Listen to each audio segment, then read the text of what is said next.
everybody. Happy Tuesday. I'm happy to have you guys here. Tonight is Rod's last night as co-host. He'll come back and visit us like Julian does, but it is his last night as co-host. Ron, we're going to call him Ron or Rob. You can call him whatever you want. Ro. It doesn't matter. It's his last night. Roy. Oh yeah, that does start with R-O. Yeah. What else? I don't know. I'm trying to think. Rock. Ron, Roy. Rot, yeah. R-O-T. Roy. Oh, Rot. Rot, yeah. What'd you say, Desiree? Roy. Yeah. Yep, Roy. Rom. Okay, well, that's it. Good night, folks. Geno said he's done. Yeah. Have a good night. Pastor Gino's bedtime, man. Yeah. It is, Geno. Guys, so I didn't realize it till I went to make the thumbnail tonight that these two were on together last time too. I was like, oh wait. So it was nice because I actually had the description and everything already ready to go. It was beautiful. I'm super happy to have Geno back. You guys know he's been MIA for a little while, so I asked him if he held up to it, and he was able to join us. So super happy to not only have him in the chat, but we have him in here with us, which is even better. So I'm going to make Desiree and Geno big, just in case you don't know the two of them, and their links are down in the description as well. So here is, I have 2 rows of people. Okay, here is Desiree. Hello. Oh, I forgot. This is the intro, right? So hello, my name's Desiree. I host the Jewelry Resellers podcast. Just dropped a new episode today. I'm excited to be here, and I know it's going to be fun. Thanks, Kat. Perfect. Let me find Geno. Okay, Geno, here you go. Well, hi, everybody. It's so nice to be back. I've been under the weather for 3 months, but I'm here. My YouTube channel is, I take you on ride-alongs, and I show you things I buy, and I tell you how much I paid and how much I hope to get for it. And so come over and visit me, and hopefully you'll enjoy it. Oh, we have some fun, too. Yes. All right. Elena sent a super chat I saw. Oh wait, Gianna sent it first. Gianna sent it at 5:00 this afternoon and said she's fairly new to selling. She just heard another YouTuber talk about taking off eBay mailing discount for buyers. Is that a thing, and do you all do it? Well, you're first, Desiree, because I have no idea what she's saying. So what the question means is, are you passing the discount off to your buyers, or do you not pass the discount off? So the answer is yes, it is a thing. You are able to do it. Well, when it comes from me selling jewelry on eBay, I do flat rate. So depending on, if it's a little more, I just pay it. If it's a little less, I just keep it. So. Yeah, I keep everything. I charge a flat rate. And, if I make $2 on one, I'm going to lose $2 on another one shipping to California. So I just keep it. No one's ever complained, and I've been doing it 10 years. So. Exactly. I charge calculated shipping, and I do not pass my shipping discount on to my buyer. And the reason for that is eBay charges me fees off the shipping and off the tax. Not to mention, I also have to pay for packaging materials and other stuff. So maybe that $1 or $2 that I would make from shipping goes to cover all those expenses. Yeah, so I actually was passing the discount on, and I stopped. I was hoping to see an increase in sales when I stopped the discount, and I did not. So when I started passing on the discount, and I didn't see an increase in sales, so I stopped. And yeah, so we don't do it because, like Rod said, they charge you fees on the shipping. So if you pass the discount on, you're actually losing money on the shipping.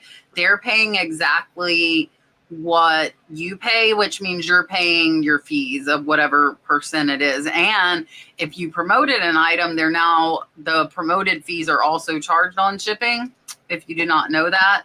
So be very, very careful about that. So this is really funny. And Geno made this for Rod. I just called him Rob. All right. For those who don't know, my name is Rod, R-O-D. But for the last 2 years, people have called me Ron, R-O-N, Rob, R-O-B. They've called me Roy, Rock. I mean, anything starts with an R-O is what I've been called. I was like, whatever. Just call him Ichabod. But as Kat was saying. Okay, Geno made this for him. I gotta see. I'm gonna try and play it now, and we're gonna play it. Look, hold on. Oh, hold on. I gotta rewind it. Wait, halt. Yeah. Okay, here it goes. Where's the volume? You're one of the best. I'm trying. It literally says Ron. Good luck, Ron. It literally says Ron. Try it again, once more. Okay, hold on. I'm going to do it again. And good luck, Ron. You're one of the best. It literally says Ron. Yes, it does. Oh my goodness.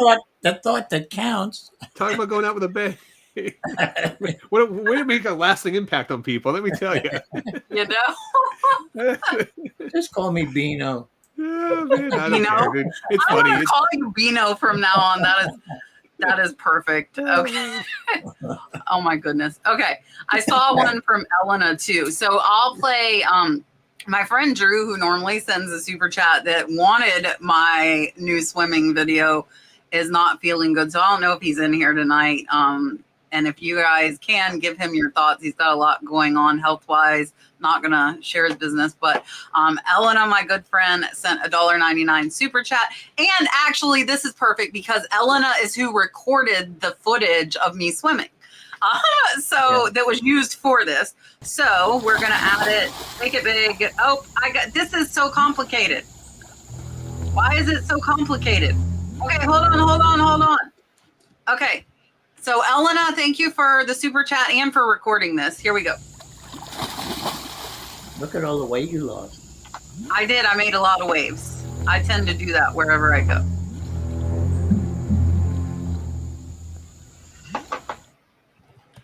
Listen, I leave the barely show. survived. Well, what happened to us? Now we're gone. I don't know what's going on. Oh, man. There we go. Hold on. Oh, blame Ron. Yeah. It's all Ron's fault. No, you clicked the blank screen. To normal. What is going on? There we go. I had it. There we go. Okay, don't click anything. Listen, We I announced just I'm been doing leaving. this 5 years, guys. Just 5 years, okay? I announced I'm leaving. The show's just falling apart in front of all our eyes. Like, what? Totally right in front of your eyes. Thank you, Elena. I did my own hair and makeup tonight. I'm a big girl now. I know how to do it. Check me out. I grew up. Brooke got a job. I had no choice but to learn. It's funny what you can do when you have to do it, right? Like, it's amazing. So thank you. All right. I'm so discombobulated. This is going to be a mess. I can already tell. Okay. Wendy wants to know, have you ever resold a BB gun? Can I send it through USPS? I think it would be okay if there are no BBs with it. I might be able to get a good deal on a pink one still in the box. So what are your thoughts? I have never sold any type of gun, ammunition, weapons, so I don't know. So I'll have to pass that on to Mr. Geno. Bino. I was sending a Bino. Yes, please get it right. I was sending a gun back to Smith & Wesson, and stupid me told the UPS driver that it was a gun. He wouldn't take it. So all I did was I waited till the next week, didn't tell him, and he took it. So just send it and don't worry about it. That's what I would do now. Nothing happened. Yeah, you would have to look online on your air guns and see if you're allowed to sell them. I don't know the law on it. I mean, I've shipped a lot of things in the mail that I'm not supposed to ship before, but anytime I do, I usually use UPS or FedEx. I don't go to the Postal Service since that is a federal regulated service. So I've got caught shipping beer before through the mail, like many years ago, and I was shipping like craft beer, and they just UPS the box. They damaged my box, so broke, and then they just shipped it back to me saying that you can't do this. I said, okay. I think I have, but I don't think a BB gun's considered a gun.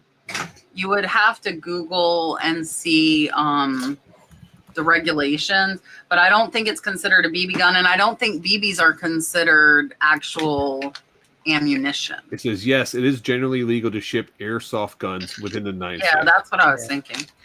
Do you want to tell everybody good night? Dalton's not happy because it's his first week of school that he has to go to bed without me in there. He's not going to show his face now because I told on him. He's mad. Hold on. Okay, I'm getting it. Hold on.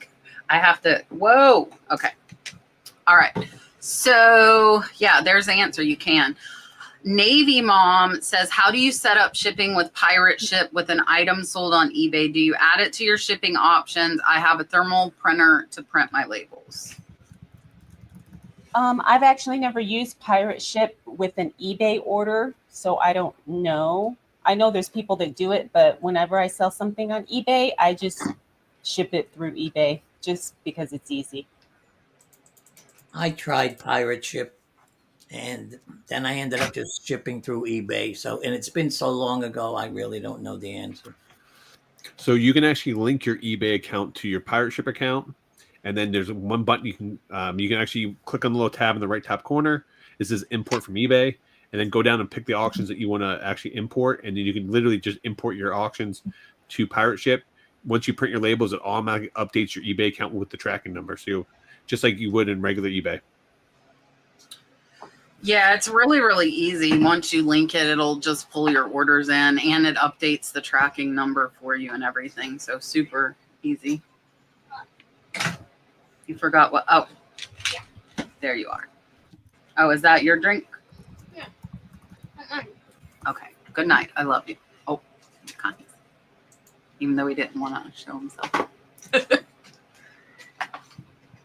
All right. Sorry. He's upset because he's gotten used to all summer. He's been able to come out here and hang out, and he has to go to bed for school. So he's not happy with me right now. All right. The 5 Acre Wood says, Miss Debbie, after a sale ends, eBay offers the option to copy that sale. Does anyone know if the items sold during or after the sale, are they removed before copying? This one, I don't know. I don't know what to say. I don't know. Well, we don't know Rod's name. What's the difference? We don't know anything, guys. I just think they put it in your sold, right? It's gone. It's not listed anymore. You can't resell it. So I don't know exactly what she's asking. But, Oh, wait, does she mean copy the listing? Because it says copy the sale. well, they ask you if you want to relist, but After sale ends, eBay offers the option to copy that sale. So does anyone know if that's... She's asking, so like if you do a sale, you can copy the sale, and then she's asking if an item sold during the sale or after the sale, will it be relisted? The answer is no. It's not going to relist an item just because it was in that prior sale. It will automatically omit it, so you will not have to worry about that. All right. Kenneth says, thank you. We are all excellent resellers. What is your least favorite job? I'm going to assume about reselling. My least favorite part of reselling, probably as a jewelry reseller, is probably the listing part, because there's so many item specifics and like the research too. So just the listing I don't enjoy. I hate packing big items. That drives me crazy. So that's what I don't. I don't mind listing. I got that down pretty much to a science, but packing still bothers me. You should see my garage. There's like 1,000 boxes and bubble wrap all over. It's hell, guys. So for me, I mean, it's tough because I don't mind taking pictures. I know a lot of people hate pictures. I see it in the chat right now. I like listing because it makes me, because I'm doing research and I'm listing. I mean, I'm learning while I list. I don't mind shipping because I put it on podcasts and I just do stuff. I guess for me would be testing and cleaning items because it's tedious and none of that's getting me closer to getting a sale or anything else. So that would probably be the thing that annoys me the most. So the most beautiful thing for me is I have employees who now do everything I don't like doing. So I only do what I like doing, which is pricing and buying. My employees take the photos, my employees list, and my employees ship. So I get the fun part of shopping. Pricing, though, listen, I'm almost 600 items behind Prissy right now because I was having too much fun this summer. That's what happens when you goof off. You get behind. But that, when I had to do all of it, probably cleaning and photographing, I would say, would be my least favorite. I would rather ship than clean and photograph stuff. Because when I'm shipping it, I sold it and I made money, right? So then I'm like, okay, I know I made money, but listing it is a little different. Oh, here's a fun one, considering we are all, well, me, Geno, and Rod are all within 2 hours of each other. Desiree is in Vegas, though. So where is your favorite place to source out of town? Oh, any type of antique mall, anywhere, anywhere. That's my favorite place to source. I live in the villages in Florida. Excuse me.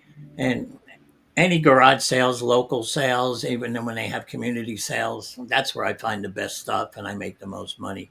But I end up going to Goodwill's because I got to get a lot of stuff in during the week. I would say for me is going to highway sales because you have to travel to different areas. And one thing I learned about, sourcing, I've been sourcing throughout many states throughout the country, and every area is like regional. So you'll find certain items for those certain regions or certain states. So when I travel, I find stuff that I normally wouldn't find in Florida, which I really enjoy. So for me, I would have to say either Vegas or Birmingham, Alabama, if we're going out of Florida. I love Vegas because I found a ton of purses in Vegas, and I don't find a ton of purses in Florida. I find some, but not nearly as many as I do in Vegas. And Birmingham, Alabama just had some excellent clothes for like $1, which you guys know I love the dollar stuff. So yeah, either Birmingham or Las Vegas for me. Phoenix wasn't bad either. The Southwest is great. I really think when you go out of your area, you find different stuff. I think that's the key. So like a lot of people like to come here to Florida to source, where like I love going to the Southwest to source because it's stuff that we're not used to being able to get, if that makes sense. Okay, can I add to my thing? Yeah.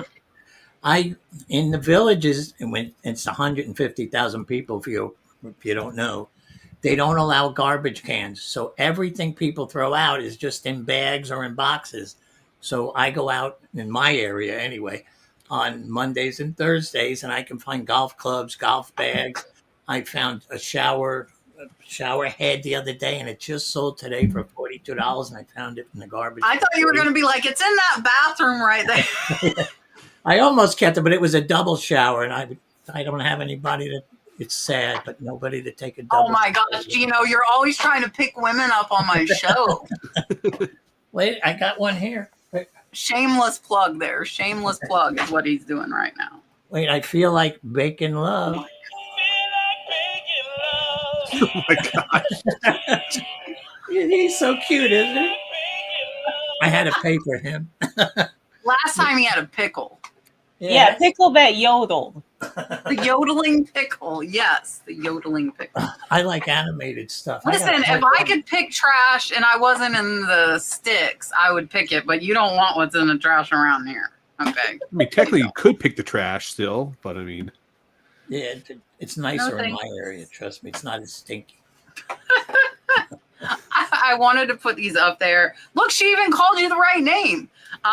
Wendy said, Rod, thank you for all your encouragement and insight into reselling. And she also popped a message up for Geno. She said, thanks again. So Geno has a box resizer video, total game changer, and she's glad that you're back. So I wanted to just throw those up there and say thank you, Wendy. We appreciate you.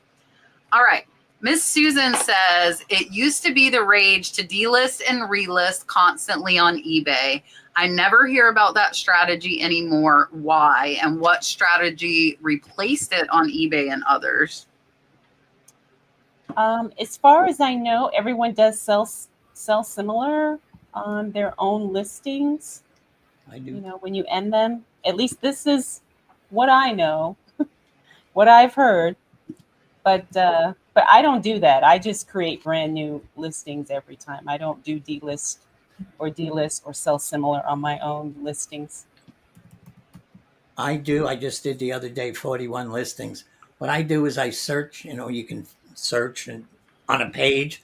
So now that it's 2025, I just search for 2024.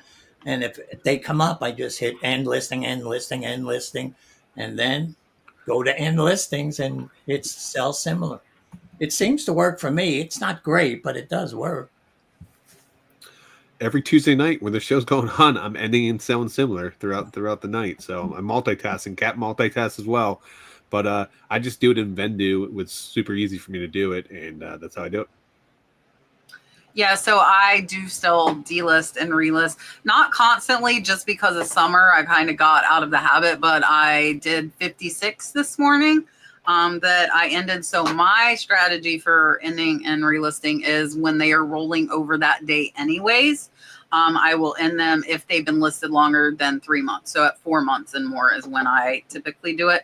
And I had some today that somehow made it to a year. It had been a year since they had been relisted. I don't know how, but that happened. And it could be, be careful if you use my strategy, if you're doing it, because if you end them and then relist early in the morning, and then the next day, like 3 months later, you're doing it in, midday afternoon, they're going to have already relisted and you're not going to see them. So I think that's what happened with those, because I checked them this morning at 6 a.m.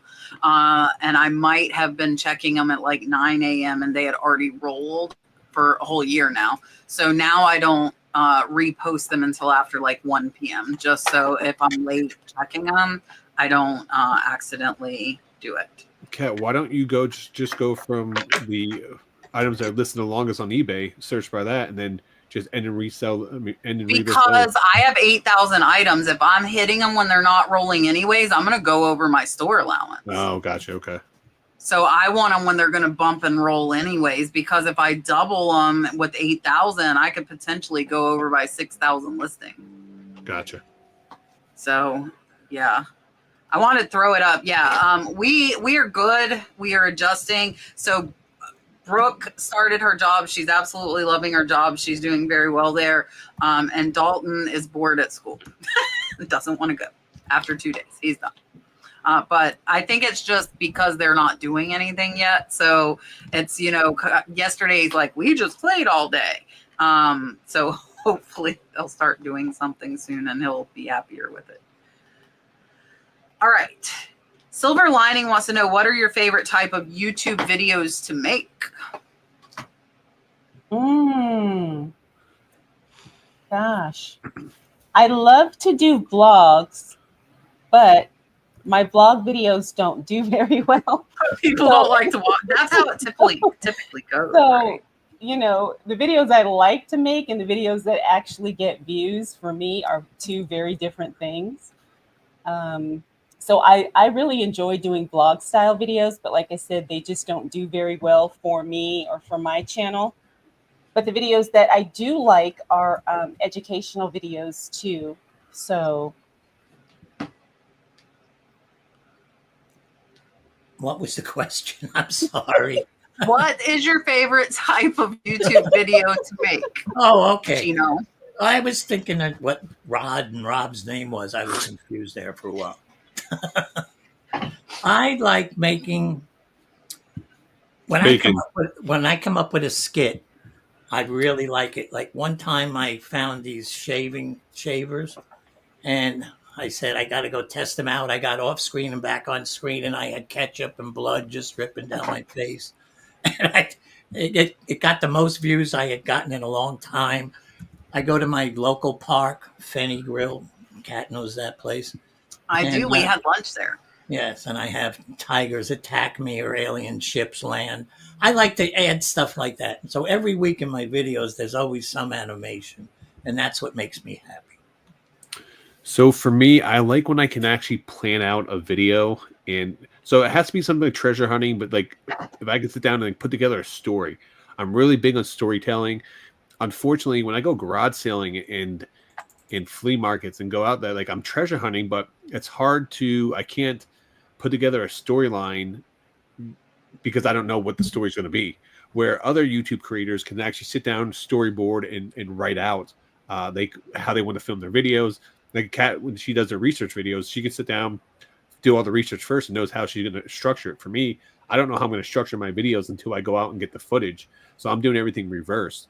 But last week, I went to the National, which is the biggest sports car convention in the world, and I had a crazy day where I ended up doing a bunch of stuff with opening packs with Gary V. I ended up, meeting some people from my people I used to watch on TV all the time from my childhood, like all this crazy stuff. So I was able to put together a nice story for a video. I'll post the link for it in the chat here. It's on my picking and punching cards video, channel. But that's my favorite type of video to make when I can make those. Honestly, and I don't make them a lot. I like my talking videos where I'm just talking and teaching and there's no research and no stuff that I'm showing. Like my video, like why I quit nursing, just like tips for eBay with just me talking. But I feel like I don't have that much stuff to talk about. So those are probably my favorite to make. I like the thrifting videos, but I don't have the time to edit them and I still haven't put one up. Yeah. They take a while. Yeah, and I like all of them. But Desiree's right. It's hard as a content creator. It really doesn't matter what we like. It matters what you like. It matters what we like too. You have to find a happy medium. Like I love my research videos. Those have done very well. And so I continue doing them. So I think the key for us is finding what we like that you also like as viewers and running with that, if that makes sense. I wanted to put this up here because I think this is cool. Violet is here from Iquique, Chile, and she's an hour away from the landfills. So she said, thank you to everyone for buying in the thrift store and places like that so it doesn't end up in the landfill. So thank you for watching from Chile. I appreciate that. Going back to the YouTube thing, it's interesting because the videos that me and you like and all of us like to make sometimes aren't what our audience always likes. You put all the time in, and the video, like for example, like it might take me, I don't know, 2-3 hours to edit a picking video or something like that. Like the one I did for the video I dropped on my card channel today, it took me like 6 hours to edit because I just truly and loved it and enjoyed it. But the sad thing is the ones that we enjoy, that we put all the time in, usually don't get all the views that we like. Like, Kat, I mean, how many hours sometimes do you put in your research videos? Probably like, I would say 5 to 6. Yeah. And it's crazy though. Like I have one that I'm going to do soon, and it's going to be, here's the problem. Every time I think something is really cool and I put all this time into it and I think it's going to be absolutely amazing, It doesn't get the views. It doesn't. Like it never fails. So I bought, I'm going to tell on myself because I really need to actually make this video. I bought a lot of scarves for under $50 and they're worth, I want to say $2,000 to $3,000, like incredible profit. And so instead of doing research, like searching eBay, I want to show the brands that I bought in this scarf lot and show you the actual scarves. And so, but I want to iron them or steam them, which if you know me, I don't do that. I even bought a steamer for it. And lay them out. And then I'm going to have to research each individual brand. And it's going to take a lot of time. So I hope it gets the views, but I have my doubts. Because historically, if I love something and put tons of time into it, it doesn't get the views. It's just how I'm going to put this up here. They say we should shouldn't matter. Do what you love. Like we do love what we do. I love to pay my bills. Yes. That's what I love. And I make money off of YouTube. So I have to find something that I love, that my viewers love, or I'm going to live in a tent. But that's the key thing I think a lot of people miss is, yes, you can make videos that you love, but you have to have that connection with your audience. You have to have both. You have to have both. I can't just do it because you like it. I have to like it too. So I like everything I do. But I can't go say, like, I can't go storage units because I see somebody's getting tons of views and I hate storage units. You're going to know I hate storage units. Like, people aren't stupid. They can tell if you're genuine, I think, the majority of the time. So you have to find that balance in between, and it has to be genuine, because you can tell when people are authentic and when they're not, and when they're passionate about it. Like, so once you're passionate about it, your passion comes through the camera, and people can tell, and then people will get excited about it because you have the excited energy that goes along with it. So, yeah, and I think too, there's a very fine line between making content that you like to make and then making content for the algorithm or for your audience. Like, there's, you know, content creation is a business in a lot of ways, similar to reselling. So again, I think a lot of it depends on what you are actually creating content for. Like all of us want to make money. So what motivates the type of content we create is going to be very different than somebody who just wants to share their passion for cooking. And it's for their family and their vlogging, and they're not worried about income. And you end up, you know, kind of like you're a slave to eBay. In some ways, you become a slave to the algorithm on YouTube if you are trying to make this profitable. So that's why you see a lot of YouTube creators that will have like a passion project where they might do something on the side where they don't care, because they're just focusing on what they love. And then they may have something that's associated with their business, and that's something that they're passionate about as well. But, you know, they handle those with kid gloves, because, you know, they have to be very careful what they put on. Like Kat, you know, when Kat puts on a video, she has an audience over 100,000 followers on things. So she has to be very, very strategic when she posts a video up, because she posts one bad video up that could really alienate her audience. When someone only has 500,000 subs, you have the option to throw stuff out there to see what works, because you don't know what's going to work. So you don't know what's going to stick. I mean, and it was 2022. It was 3 years into having my YouTube channel when I got my viral that blew up my channel and made it where it is today. And what I did when that happened is I continue to make videos like that. And they still to this day are my best viewed videos. And that's my research videos. But I love making them. So there's no problem. Like, I love it. It's not like faking it. I wasn't doing it. But I also, like, I changed the format of how I do my what solds. If you used to watch my what solds, I used to actually hold the items up and show them to you. But then I started doing screen share, because you could see my title, you could see my keywords I used, you could see the item more clear. I would forget to show the bottom. I couldn't show the marking on jewelry, things like that. So it's just, and that I think is just improving the video and the process as you learn. But you got to like it. Like, if I hated research videos, I still wouldn't have done it, because it would be like pulling teeth. And the beginning of my YouTube channel, I was doing 7 days a week, and I got to where I hated it. And that's when I cut it. Like, I cut it back down, because I'm like, no, this feels like a job. I don't want this to feel like a job. Like, you're my friends, my audience are my people. I love them. I'm sharing with them. I don't feel like it's work. Yes, it is work, and I'm aware that it's work, but I don't feel like it is. And I think if I did feel like it was, like when I was doing 7 videos a week, I was racking my brain to come up with topics, and it was horrible. I'm like, what am I going to do today? And it was just, it was no fun. Karen said, have my employees steam the scarves. This is going to sound really bad. I'm worried they'll burn them. You should be honest. And they're very expensive scarves. I just want to add. I'm a control freak. I think anybody that knows me probably knows that to an extent. And when it comes to my high dollar stuff, I'm very particular. And some of these scarves are worth $200 and $300 a piece. And the last thing I want is them to get burned. Can they burn them with steam? They could burn themselves. I did that. Or is there no burning with steam? Somebody tell me who steams things. If they can't burn them with steam. Like, are they pure silk? Are they pure silk? Yeah. Yeah, I've steamed silk and I've never burned it, ever. I'm going to have to, like, YouTube. Burn my scarf with steam. I don't know. I just, I'm just worried. I need to let go sometimes. It's hard. I'm trying. I promise. Cheryl said, if I use List Perfectly, should I start my listing and List Perfectly to get the most out of it? Does anybody besides me use LP? Are you using it, Desiree? No, but I did interview someone from Who'd this you interview? Leslie. Oh, okay.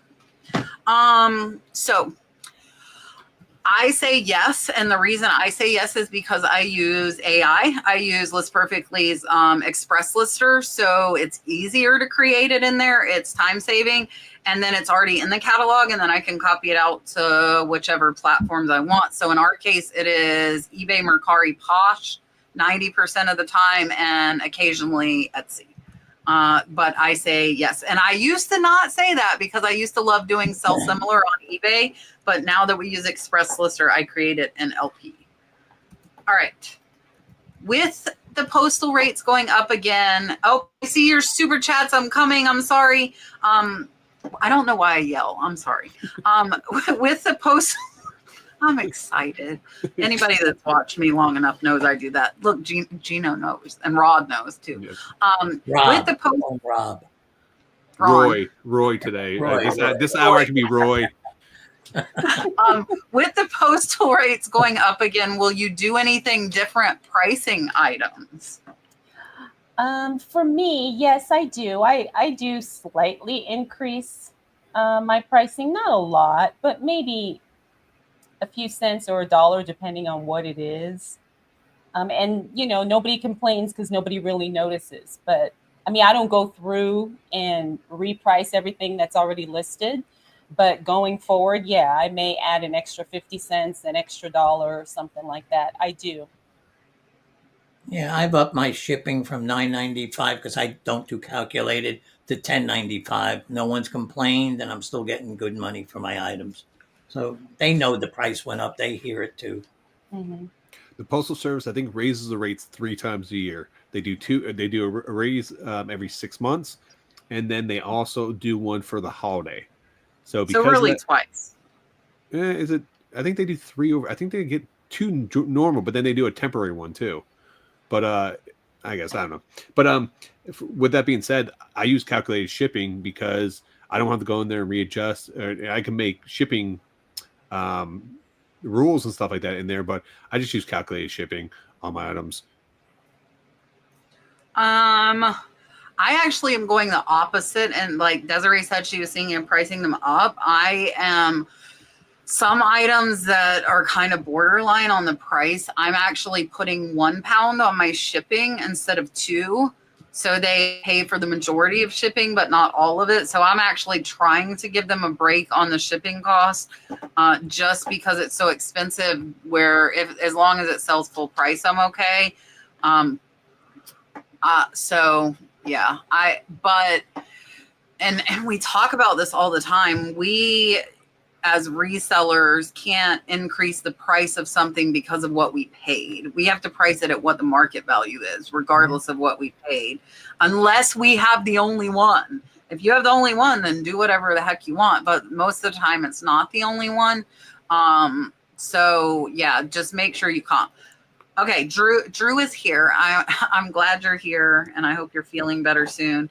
And I will give you my Geno shark attack.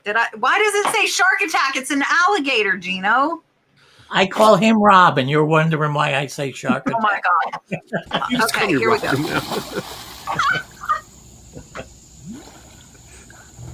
I'll play it again. One more time. There's a shark. Maybe because he uses the Jaws music. It looks like the Loch Ness Monster at the end. One more time. Here we go. It's a gator because they give me crap because there are gators there, but I'm not going to die. I promise. I go swimming there 5 days a week. I promise you guys. I'm not going to die by a gator or shark in the ocean. Neither one. Kat, when people that usually we go again. Oh, I did it. I got to tell you, I was on that Zoloft when I had the operation, and your brain gets fuzzy, and I was on it 2 months. That's why I did it. I have an excuse now. Excuses. Okay. Miss Kelly, the Artful Journey, said, so great to see Desiree. She just started her journey into jewelry. Yay. Thank you so much. We love Kelly, Desiree. we're going to do some. Are you still doing postcards and stuff? Because we are going to do some soon. So if you are. And I think we're doing bulk jewelry soon too, guys, on Whatnot, if you are a jewelry seller. Watch our Whatnots. Watch our what. Listen, I just unboxed 50 pounds of jewelry before we started tonight. It's kind of That's crazy. a lot of jewelry. See, my ears start perking up. Yeah. I'm gonna do my octopus. Here you go.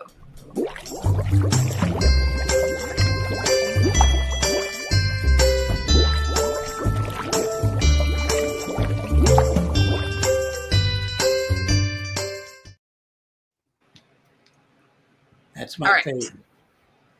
That I love the octopus. So we had to make the octopus for this octopus. If you guys are wondering, there's my the real octopus. Because Rod got mad at me because I was doing that. If Mark shows up tonight, you'll see that. If not, we'll play it with somebody else. All right. Oh, look, another one that got Marcella said, wishing Rod a great send-off and good luck in your future endeavors. We will see you on the backside and, of course, on your channels. Again, guys, if you don't know, what is wrong with me? Tonight is his last night. Starting next week, Sunny Las Vegas will be my new co-host. So Sunny will be with us next week. Super excited to have him. He's been on the show multiple times, but he will be back as my co-host. Rod is got a lot of stuff going on. Yay, Sunny. Yep. Kat wouldn't renew my contract, so it's I gotta get going. So she's like, "You're out of here." So I've been replaced. Don't ask for a raise. Yeah. I'll give him 3 times the pay. There we go. How long have you been on, Rob? I've been on for over 2 years. So yeah, I first... it's really close. Julian was right at I think the 2-year point. So I think I have like a 2-year max out on co-hosts. They get burnt out. Well, Rod or Ron. Roy. He was very intimidating the first time I was on. Yeah. He was very intimidating the first time I was. This is my 3rd time on. The first time I was scared of him. Why? Well, you're a scary guy. Look at some scary guy. I don't know. No, he just seemed Anybody who kind of changes mean. his name is hiding He something. just seemed kind of mean and feisty. Yeah. I am. I mean, I did play a bad guy when I did professional wrestling. So. All right. Teacher Treasure Chest says, do you think flat rate shipping increases sales for clothing, shoes, and purses on eBay? Let's see, because I used to sell a lot of handbags on eBay, and I never did flat rate shipping on that. So I can't speak directly with experience, but I know as a handbag seller, most people expect there to not be flat rate shipping. So I never had any issue with that or anybody complaining that I didn't do flat rate shipping. So I think maybe it just depends on the category, but I know for handbags, purses, and that type of thing, most people do not expect it to be flat rate. I do flat rate since the year 2000, and I've never had a complaint. So that's all I can say. I mean, here's the thing: is shipping prices are going up across the board. So it's everyone's going to see prices increase at the grocery store. They're going to see pricing increase at the Walmart, at Target, all the places they go to buy clothing. So it should be no different than online. So I think that it can increase your sales if your flat rate is lower than what most calculate it's going to be, because you're going to beat them out, which means you're losing money on shipping. So it can increase it, but it can only increase it if you're losing, in my opinion, if you're losing money on shipping.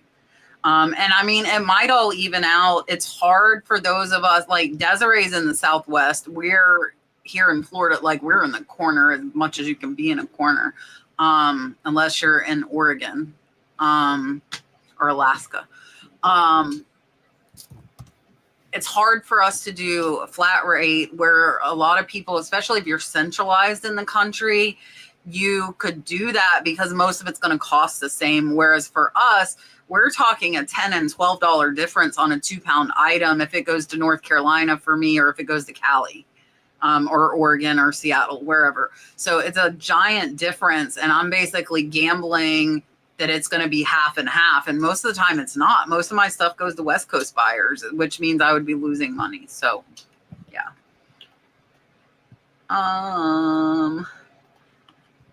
Miss Kathy wants to know, can she take a priority box and reshape it to better fit her item? As far as I know, no, you cannot alter. Oh, well, are you talking about the flat rate boxes? Is that what she means? Any of them, I think. Yeah, well, as far as I know, you cannot alter those boxes. That's what I know. Maybe you guys know something different, but I don't think you can. If I got something that almost will fit, I alter them a little bit to make it fit. I've never had anybody complain. Post office doesn't care. Oh, really? Because Yeah, if you're, I've had but I mean, if you're people say- shipping your box through the calculated shipping rate, whatever the post office service costs you, I don't think it'd be an issue. The flat rate ones, yes, absolutely. If you alter the flat rate ones, but when I would ship like Monopoly games, I would Frankenstein two priority mailboxes together so they would fit in both sides and just tape together and just ship it like that, and never had an issue. I've been doing that for 10 plus years. Yeah, as long as you're shipping priority, you can do whatever the heck you want to it. Not the flat rates though. What'll happen with the flat rate if you alter a flat rate is it will become not flat rate. Which a lot of times honestly is cheaper, and a lot of people don't realize that, but yeah. All right. Charmaine wants to know, did anyone listen to eBay Open 25 and what did you think? I know eBay Open's going on right now here in Las Vegas, which is funny because I don't know any Las Vegas resellers who are actually going. So, no, none of us. I didn't watch it, and I didn't go in person either. If Desiree didn't go, I didn't go. That's right. I've never been to one. I've watched some of the online stuff, and it's really just informative. What they just giving a good information, stuff like that. But I don't know. For me, it was just not worth it. So I have not gone. Agree. Yeah, so for me, I would if I had the time, but I unfortunately do not. I know Trish is there from List Perfectly, and Katie and Vicky, and they're posting shorts and posting stuff about it. So if you're interested in that, definitely check out List Perfectly's channel. Friday we went to Volcano Bay. Me, my sister, my niece, and Dalton. I was trying to in summer with a bang kind of thing. Well, we ended it with a bang of lightning, and we got rained out, and it was not stopping. So we had to walk out in a thunderstorm with no cover. It was going to be continuing for the next 3 hours. I'm like, we might as well go. It's not going away before they close. So we got to ride one slide. We got to ride the crazy river, and we got to go in one pool. That's all we got to do. But then Trish had the bright idea. Kat, meet me at the world's biggest McDonald's with the most giant playground. Okay, Trish. So we did that. I'm not a giant fan of crowds unless I'm at a baseball or a football game. Okay, I will say that. I'm not a big crowd person. And there were so many screaming children. And I love kids. I love them. But I do not love 50 of them in a very confined space screaming. So I'm pulling my hair out. And Trish is laughing at me. So we got to see Trish on Friday before she flew to Vegas Saturday. And then they lost her friggin' luggage. If you guys watch LP, they lost Trish's luggage. So she gets there, has no clothes. So she's had a heck of a time. But So Saturday, Sunday, I did nothing. I'm relaxing. I'm getting this kid ready for... I'm getting him ready for school, and we're not doing anything, and I just chill. All right. Lisa wants to know, how do you turn off the buyer discount?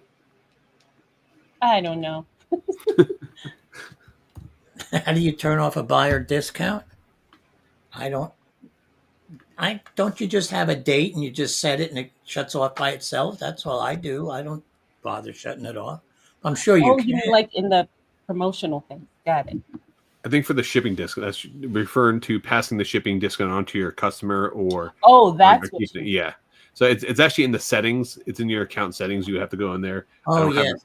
And yeah. I'm sorry. Okay. No, but what I would do is I'll just Google eBay shipping settings, and then it'll just take you to a direct link, and then you can go in there and adjust it.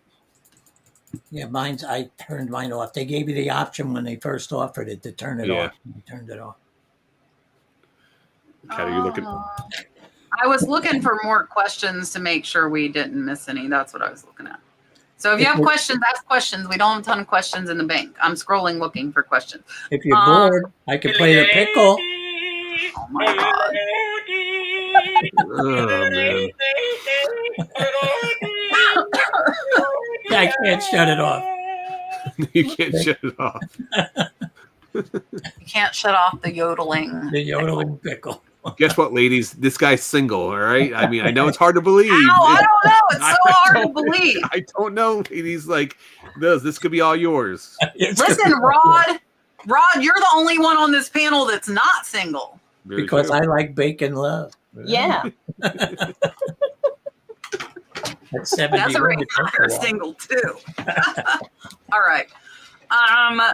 Silver Lining Life wants to know, do you sell lots or junk drawers? And if you do, any tips? I do. I sell jewelry lots. I have sold junk drawer lots. I guess the tip is to really just take good photographs when you are selling lots, because I happen to not be a fan of people selling lots and then they just use one generic picture and they say, this is an indication of what you may get. I don't like that.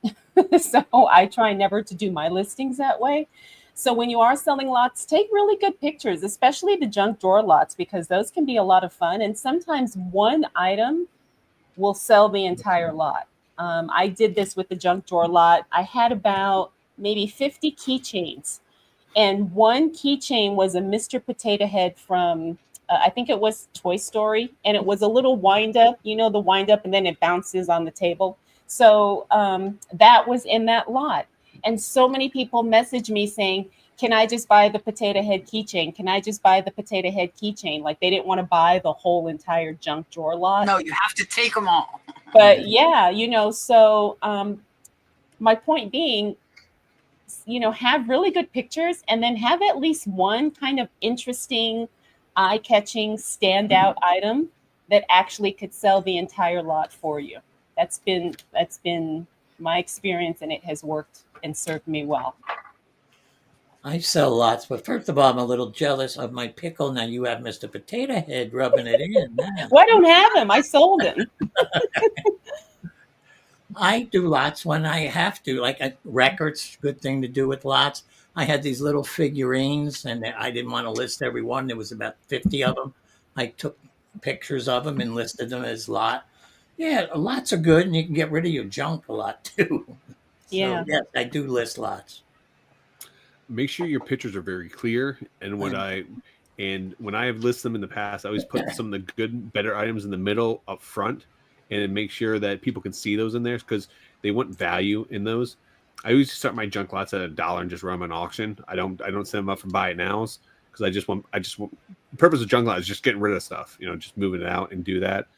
And I've tried to put a bunch of different items in there because anything can get people's attention, but make sure you clear pictures, a lot of good pictures, zoom in on some of the photos because that really does help out.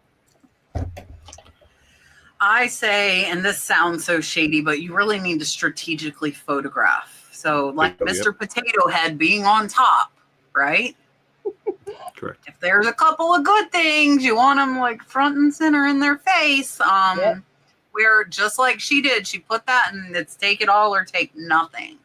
That's just like when I give away my stuff, though, like my excess from my lots that I give away, they have to take it all. It's either you take it all or you take nothing. You're getting it so cheap. Well, in their case, they're getting it free when I give away my excess. So you're taking it all. I would say try and think of the shipping. So like when we do lots on Whatnot, we do 1 pound bags to try and keep the shipping costs low on them. And we try, I have the hiccup. We try not to go over 1 pound because if it's a junk lot, people might not want to pay unless it's a really good junk lot. 2 pound rate now is super expensive. So we try and keep it at the 1. All right. Leticia says she's not tech savvy, to say the least. What is the best way you would recommend connecting her computer and phone to eBay? For me, I just use the eBay app on my phone. And then once you sign in to the app on eBay, you can bounce back and forth between your computer and using your phone. At least I think that's what you mean. So I just use the eBay app and sign in like I would on my computer, and you can do everything on your phone through the app. Yeah, it's almost like magic. I sign up through Google, and then all of a sudden my phone's hooked up, the computer's hooked up, everything's hooked up. And if I say anything online like, boy, I'd like to buy Fruit Loops, I'll get 20,000 ads for Fruit Loops on my Use computer. it to your advantage. Use them listening to your advantage. I keep telling people this. Absolutely. Yeah. So for me, I just download the eBay app to your phone, that you have it on your phone. Then you have access to your account. Once you're logged in there, you'll get all your you can get your direct notifications anytime you have an item sells. You get bids on an item. Buyers have questions. So that way you always have your eBay store on the go. Like I just had this, on the go. And then when I'm on my laptop, just doing eBay work, what I would do is I can create drafts. I can do my listings, or if I do my listings from my phone, I can create drafts. I can go to my laptop and just click on drafts, and they're all going to be there already. So they're interchangeable. So anything you do in one will reflect in the other. Yeah, I think everybody covered it. I don't think I really have anything to add. I would say if you're not tech savvy, go on eBay on the phone and on the app, see what's easier for you to use, and then that's what I would just focus on. All right, I'm reading everybody's comments saying that she shouldn't be able to mess up my scarves with steam. So hopefully that is the case. All right. Make sure you're using distilled water. That's a lot of distilled water. I live in the country. It's well water. Yeah, but you're going to get Filter. all the... I could filter it through the fridge. Does that count? Probably. I don't know, but I know that distilled water, they say, is the best because you'll get those mineral deposits. And sometimes if you don't use distilled water, it can leave water stains on the item. Which we really don't want. Right, Okay. but distilled water doesn't do that. When it evaporates clean. It won't leave any minerals or things behind. I'm like, I could go get fresh spring water. I'm there 5 days a week. That's probably got minerals in it. I know. I hear you. All right. Sapphire says, I might have an opportunity to do a private sale from someone. I'm assuming she means private pick. A private pick. I've never done one before, and I don't know what percentage of value to offer for the items the person is selling. Do you have advice? Okay, so like maybe a private buyout or a private buy. That's what I'm thinking, a private pick, yeah. Okay. A lot of it would depend on what it is, how many things it is, the condition of what they are, and your potential resale profit. So when I do private buys, I like to do private buys in bulk, and I like to calculate what is going to be the cost per item, because usually when I do a private buy, it's a lot of stuff. And so I like to calculate what the cost is per item and then figure out what my potential profit would be buying those items. And then again, a lot of it would depend on the condition and what it is exactly. So I'm not sure if this is clothing, jewelry, whatever. But that's kind of how I approach it. And it also would depend too, is it something I'm doing in person? Do I go pick it up? Or is it done online or in a private chat, whatever? So a lot of that would factor into depending on if they have to ship it to me or if I go pick it up. So The best that's thing how I I do, okay, the best thing I do at a private pick is put everything in a pile and then ask for a bundle price. You'll get it so much cheaper than if you say, how much is this? How much is this? So if you're there and you really like the stuff, just keep piling it up, make a mental note what you think it's worth, and then say, how much for everything? And I guarantee you it'll be cheaper than if you bought it separately. And that's what I do. I just want to give a shout out. My grandfather is actually in the chat, so could everyone say hi to Kevin, the Commonwealth picker, my grandfather? So, Hi, Grandpa. hey, Grandpa. Is his name really Kevin or is it Coven? Yeah, there you go. So Kelvin. I do a lot of private picks, and a lot of things that I'll go through. Number one is discuss price before you go there, because remember, even an hour trip, that's an hour there, an hour back. That's a 2-hour trip. All right, and time is also money. So I've gone to private picks in the past where I didn't discuss price. I got there, it was a waste of my time. So make sure you do. So you want to have some type of understanding before you actually go there. Number two is when you do go there, don't cherry pick the best stuff, because usually when you go to a private pick, people want you to just, take a bulk of it. So have that conversation before you go. Also, to find out the backstory to the items, because if someone tells me that they want to sell me the childhood collection, well, I know right away there's going to be some type of nostalgic, some type of sentimental value there. But if they tell me, hey, my brother passed away and I don't want nothing to do with this stuff, I know nothing about it, then I know I could probably get a bulk deal on it and just blow it out, because there's no sentimental value there for those items, or they have no interest in those items. So those are key questions to ask, because of the fact that you need to know that stuff before you go there.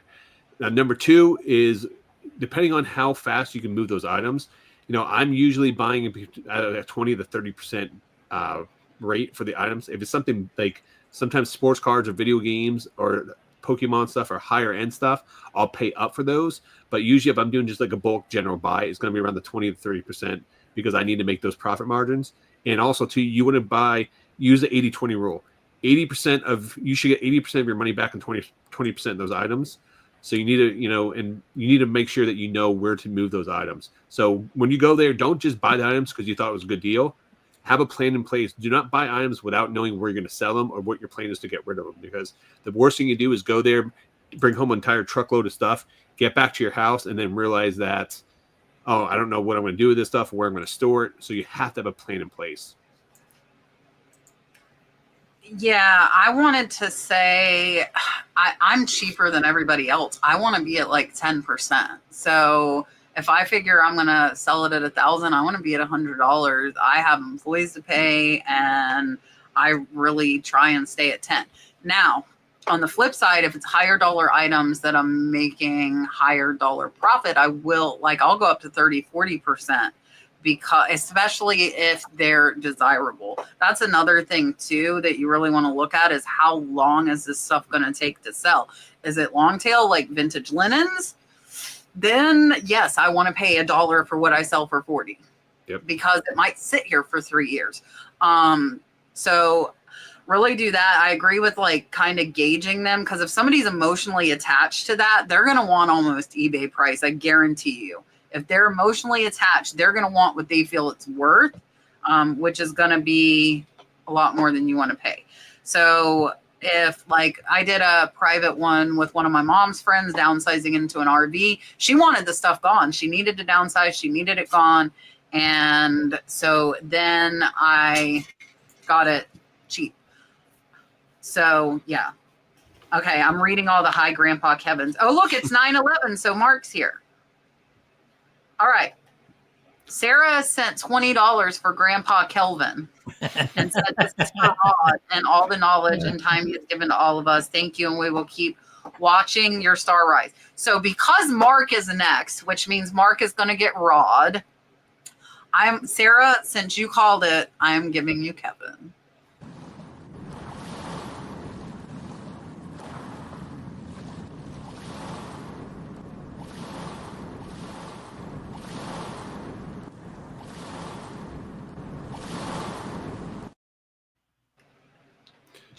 Grandpa's right. never looked so good before. Let me tell you, he's been working out. Grandpa's been staying in shape. I'm telling you.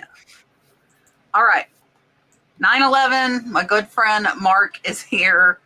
So Mark gets Rod. This might be the last time. I mean, I could keep it. I still have Tim on here. We play Tim when he's not even here. I mean, whatever. It is funny. All right, here's Rod. Thank you guys for watching. Please make sure you like and subscribe. Until next time. That's his wrestling. I'm not going to do it. I want to do it so bad. All right. Okay, Ron, they would like to know what did you get from your time on the show? That's a good question. I would say the power of community and how important it is that we all stick together, we all help each other out, bring each other up, and connecting with the community, being connected to the community. Let me know what you guys were interested in. What I helped you guys just as much as you guys helped me.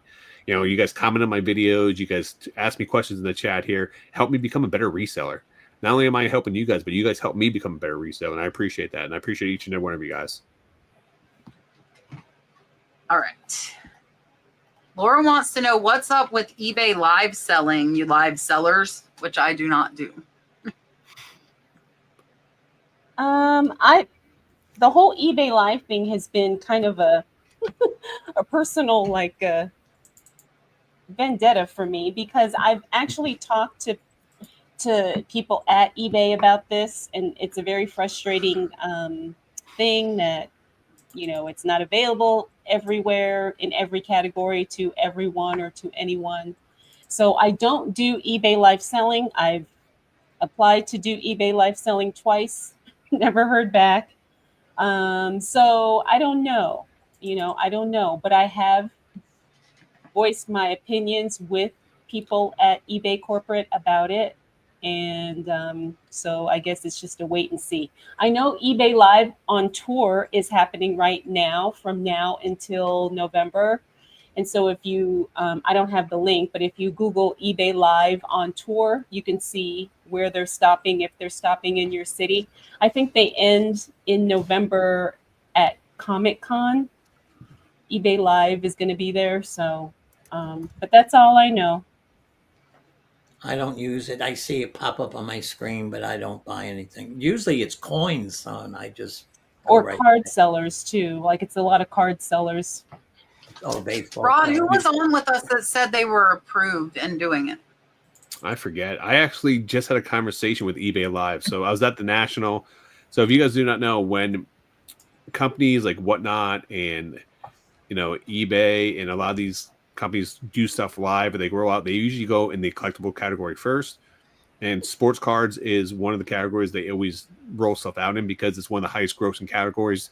And they were at the National. I actually had a whole conversation with them because I am pissed off, and so was Kat, because we applied 2 years ago at we're with the VP of eBay was at the List Perfect event, and we talked to people that we told them we're gonna you guys shouldn't have any problem getting approved. We went through, we applied, and got nothing. And I had a conversation again.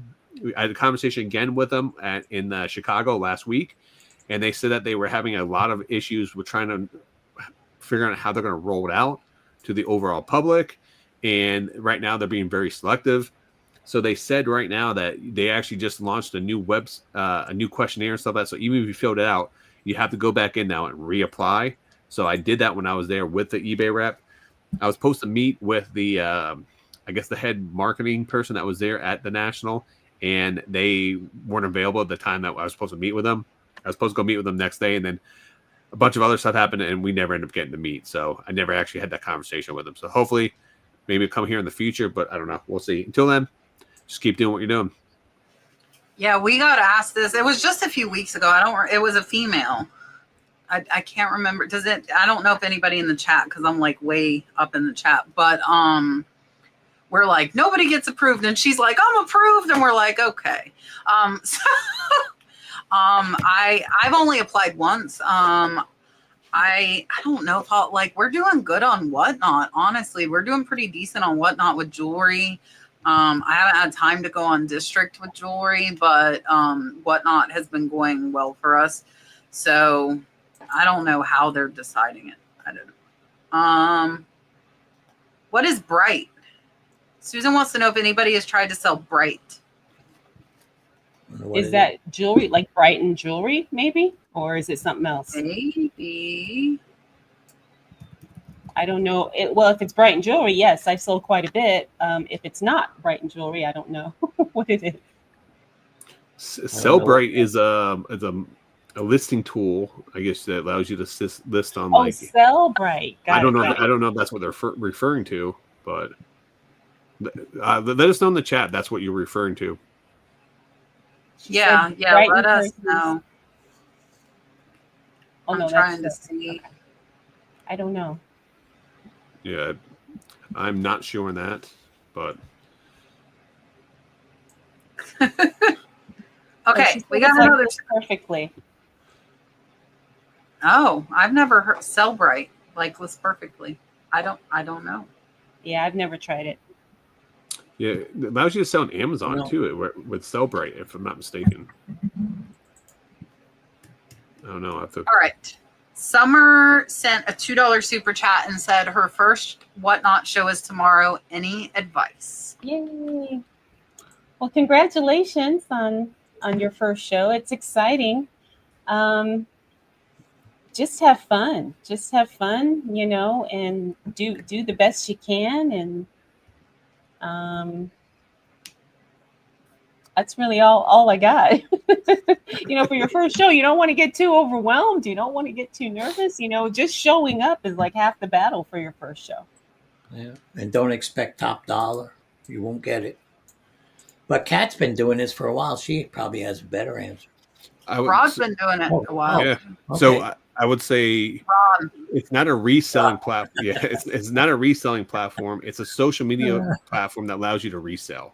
Keep that in mind. So when you scroll through Facebook, TikTok, Instagram, YouTube, what stops to entertain you, keep that in mind when you're doing your live show, because you don't have to be up there and entertain your audience, but there is some little form of entertainment to it. You also don't want to leave your camera, have dead air. Make sure you're talking to your audience, read the chat. Also, to remember, it's when you first start out live selling, just like if you open up a brick and mortar store, it may take a little bit to build up an audience on there. You may run some shows and not sell anything. You may run some shows and lose money. That's okay, because you're building a business. So just don't go in there and do a couple shows and say, I quit. I hate this. You have to put the time and effort into it to make it work. And, and just because, and I think Geno made a good point, don't expect it at top dollar. If you get $50 on eBay, you might get $20 on Whatnot for that item, $25. You never know, just based on it. Tell us what you're selling too. I see you're in the chat. Oh, yeah. Tell us what you're selling so we know, we might be able to give a little more tips. I would say don't get discouraged if it doesn't do good, and not like bad wishing you, but a lot of people think it's going to be instant, and like Rod was saying, you really have to build it up. It's not necessarily going to be instant. I saw you put the music. I'm going to tell you that people are 50-50 on whether they like it. I hate having music in the background. If there's too much going on, I won't say. I won't buy. I don't. That's the whole 50 kids at McDonald's thing too. I don't like overstimulation. She's selling plush. Okay, Geno. What was past? It was past Geno's bedtime. We'll see you later, Geno. Bye, Geno. Yeah, I don't mind music though. Yeah. I don't mind music. Into it. I think going into it, not expecting. I will say cataloging it might be a good idea. If you have brands that are popular, or like Disney stuff, or stuff that is desirable, because people will find you in the search when they search on Whatnot. So you might want to take a little bit of time to even catalog a few items and have them in the catalog. I tell this story over and over, and it's been over 2 years. I had a viewer, I went to her first sale. It was jewelry. She had Insane Trifari. She had Hobe. She had Juliana. and she cataloged it. And I watched that woman on her first sale blow me out of the water because she had the inventory.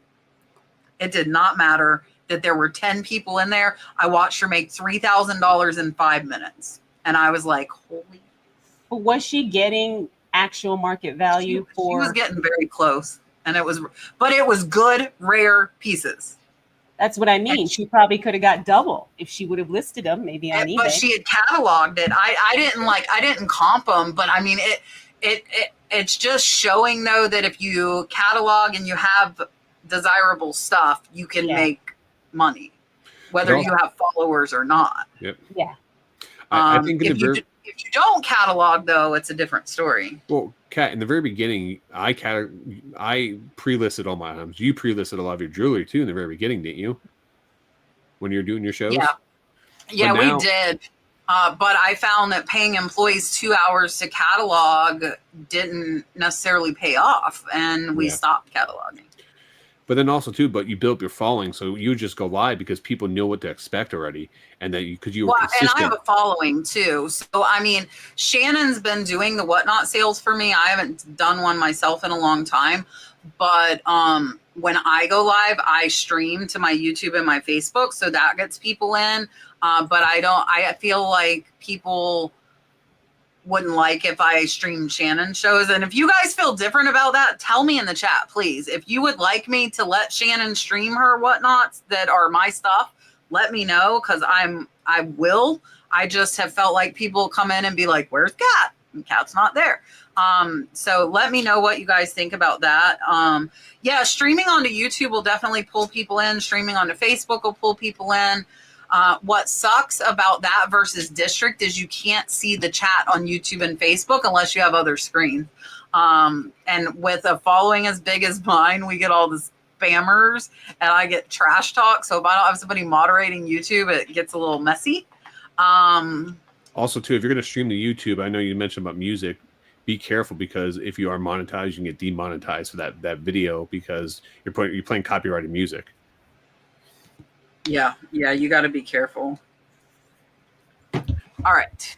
See, I don't, but going back to music, Kat, I don't mind music if it's low and it's just like background noise. Like, so there's. But I feel like some people's connection doesn't allow the music to be heard appropriately. Like, if I have a crappy connection, I'm hearing wah, wah, wah, wah, wah, like, you know. But then, wouldn't you also hear me talk like that then too? No. I think it's because it's a constant stream. I don't know why. Or maybe it's their connection, not mine. And I can hear them talk, but like it's not a good enough connection for music. Yeah. All right. Susan wants to know, what can we do to make eBay favor showing listings to people from your own coast? Most everything I sell ends up going across the country, costing people more to shop. This I don't know, because I've never done. I'm sure there's probably a way to target like your buyers. I've just never done it, so I don't want to say anything. I don't think eBay lets you. They show it to everybody. They want as many sales as they can get. I wish they would zone it. It would be, I could price things a lot differently. I mean, if people are buying my items, I don't care if they're in Alaska. I don't care if they're, my next door neighbor, if they're in China. For me, it's just about getting the sales. So if people are buying my items, then that means that eBay's doing the job promoting it and then getting pushing out to the audience that's interested in my items. At the end of the day, like, I know it may seem absurd for people to pay extra money across the country, but at the same point in time, is if someone really wants something, they don't care about the price point. They're going to buy it for what they want it. There's items I sell to internationally that I see that the buyer's paying, $20-$30 for me to ship it to Illinois, and then they're literally paying another $70-$80 to ship it international. So they're paying almost double what it would be here in the States, but because they can't get it where they're at. Yeah, that's what I was going to say. And that's kind of the point I made when I was talking about sourcing earlier. A lot of times the items we're finding over here on the East Coast are not found on the West Coast. Yeah. So they're only available from East Coast sellers and vice versa. I feel like I like a lot of potters that are Northwest potters, like Seattle area. and the majority of that stuff is coming from the West Coast. So you, like, as a buyer, if you're a savvy buyer, which I am, and I think most resellers are, I sort price plus shipping, lowest first. That's how I'm looking. And so if somebody on the West Coast is cheaper, even with shipping, I'm going to buy from them. But most likely, if everybody was using calculated, it would be the East Coast sellers that would come up first for me. But I am buying the cheapest. Well, Kat, you're a prime example.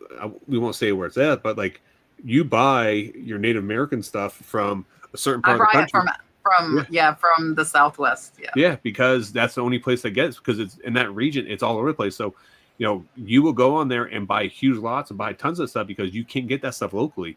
So you'll pay the extra money to have it shipped over because you know that you have an audience that may be interested in that and you're well versed in that. So it's worth it for you to do that. Yeah. Yeah. And so, I mean, in that case, then I'm pulling the West Coast stuff for the East Coast buyers. But yeah. But I think, didn't someone do a video showing that eBay actually filters the search results not by location, but by, Oh, you can do distance nearest first too. When that's you're an buying. option. Yeah. Yeah. I'm sorry, Desiree, what were you saying?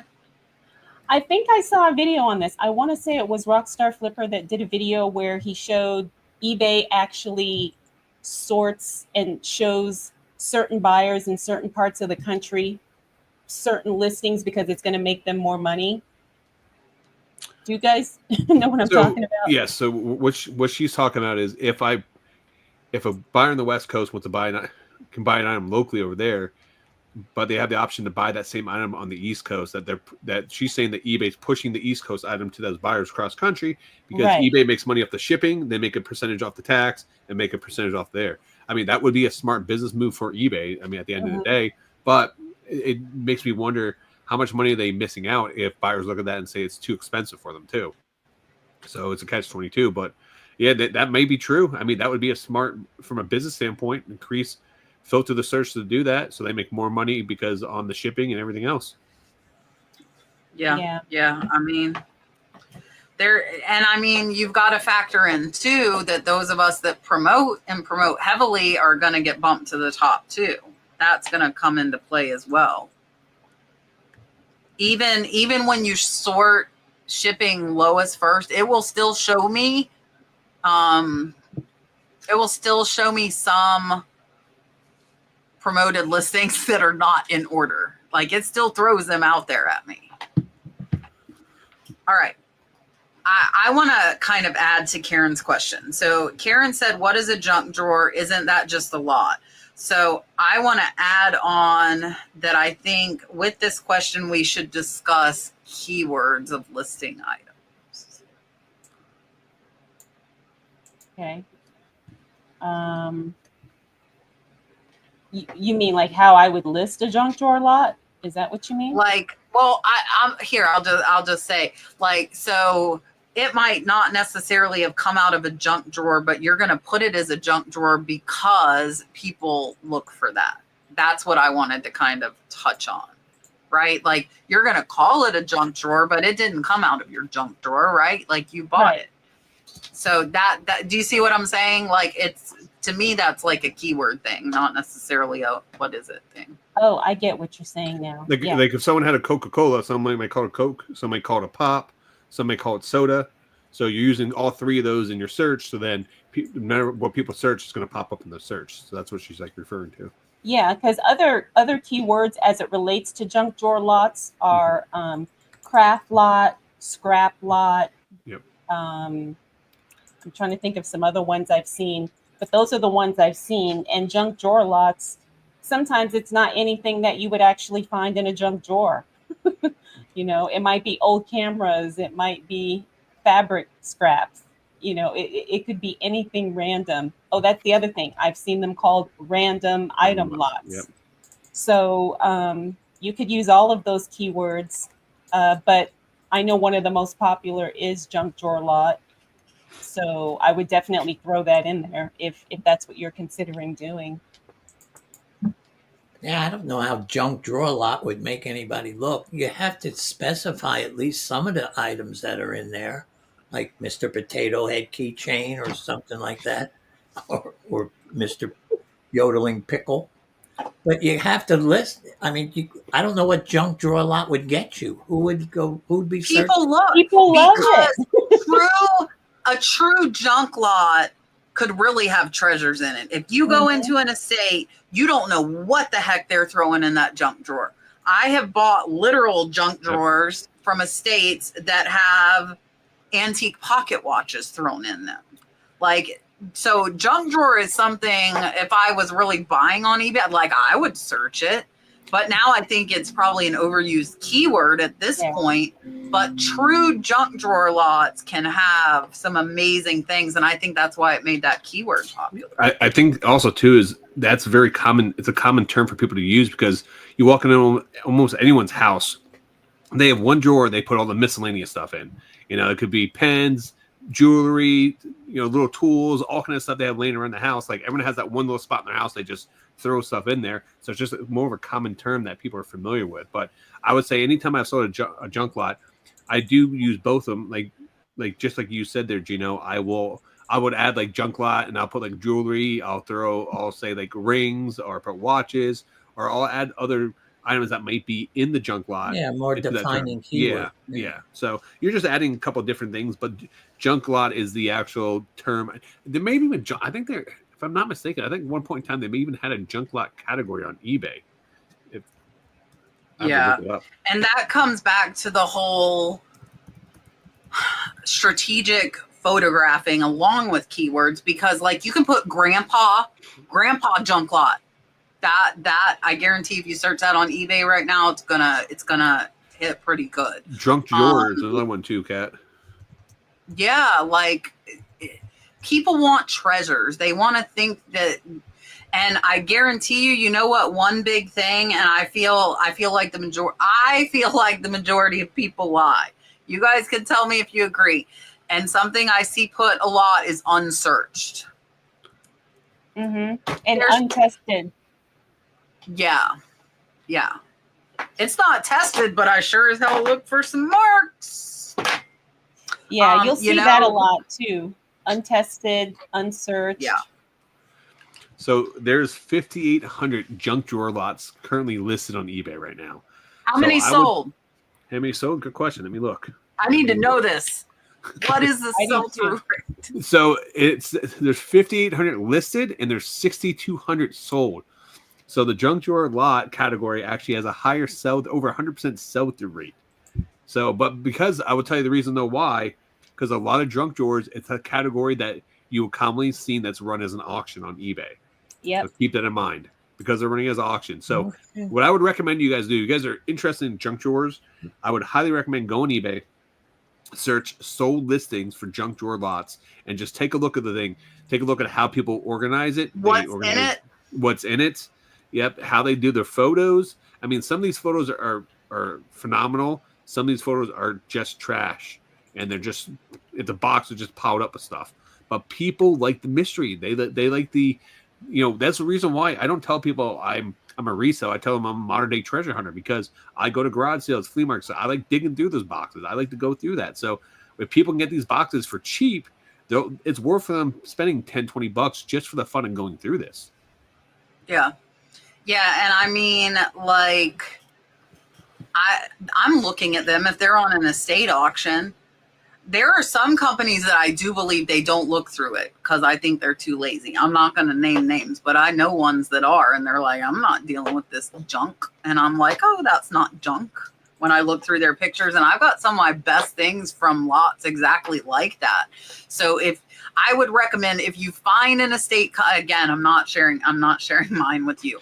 If you find an estate company that does that doesn't want to deal with it, watch their auctions. Because they miss a lot of stuff because they don't want to deal with the little stuff, right? Like they don't want to be bothered.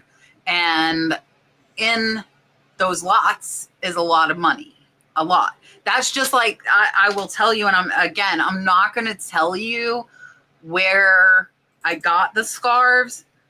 If they had even looked a little bit There was so, I'm going to take this comment off so we can see that while you're scrolling. Yeah. There was so many Italian high dollar brand name scarves that they did not photograph.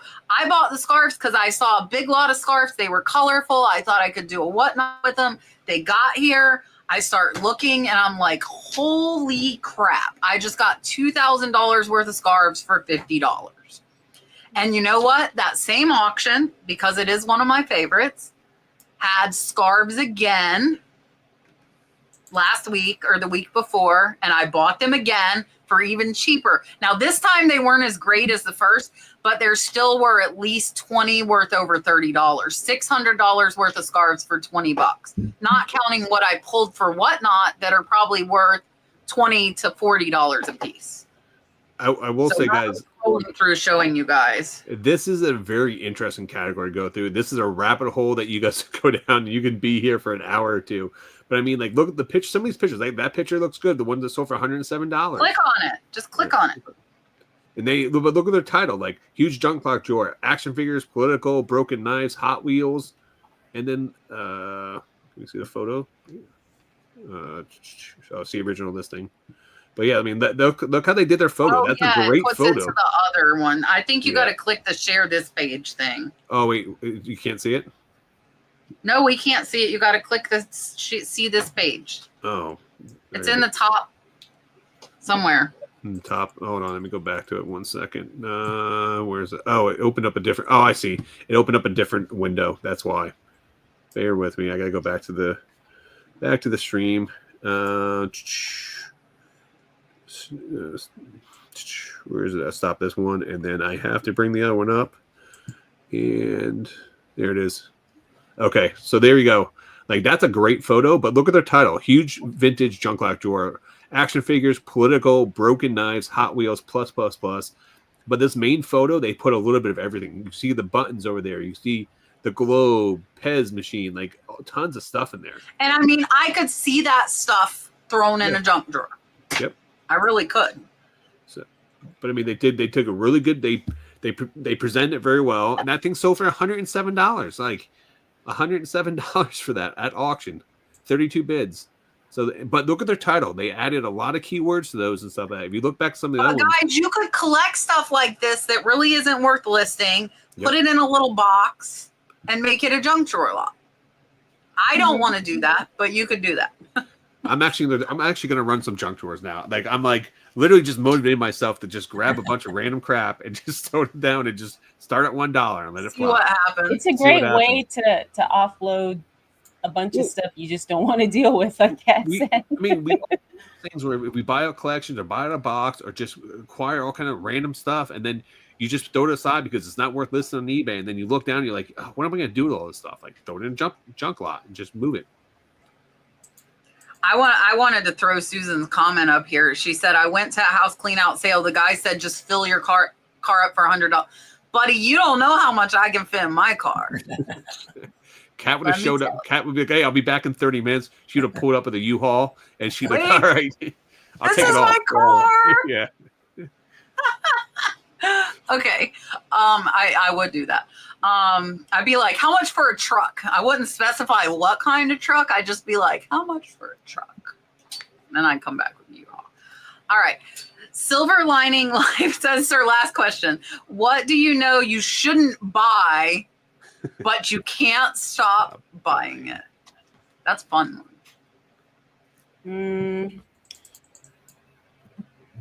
mean, for me, it's just jewelry. Like, I know sometimes there's pieces I shouldn't pick up, but I like them, and so I buy them anyway. So that's my answer. I mean, jewelry pieces that I know I should not buy. I don't know. After all these years, I pretty much stay away from the stuff I shouldn't buy. I make bad buys every once in a while, but there's not one item that I would say, I mean, maybe my feel like bacon love thing I shouldn't have bought, but someone will buy it. The pickle's still here. You know, I buy too many animated items. I'll say that. I got a million of them up there. But you enjoy those things. That's why you buy I it. do. You know? I get a kick out of them. I could spend a half hour playing every one that's on this list. So I love VHS. I grew up VHS. Like I have plenty of good fond memories of going to Blockbusters and the rental stores, walking through there, and a lot of angry memories of going there and everything's sold out. I wanted to rent, so I had to buy something I didn't want to. But so I always pick up VCRs and VCR DVD combos. If you guys follow me on Instagram, the other day I tested all. I had 5 of them. I wait till I got a stack of them and test them, and out of the 5, only one of them worked. So I know I shouldn't buy them. I know that unfortunately I get them so cheap. I get them for like $5-10, and they do work. They bring great money, but unfortunately a lot of them just don't work anymore because the last VCR DVD combo came out like 20 years ago. So unfortunately a lot of them, don't work anymore, and I know that, but I keep buying them. So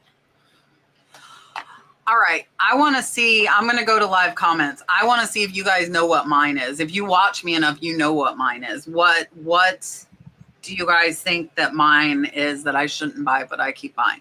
I'm just going to give you just a little bit to answer it because I think it's very, very apparent for anybody who's watched me for any length of time. It's not coffee cups and it's not linens. I don't regret linens. That is it right there.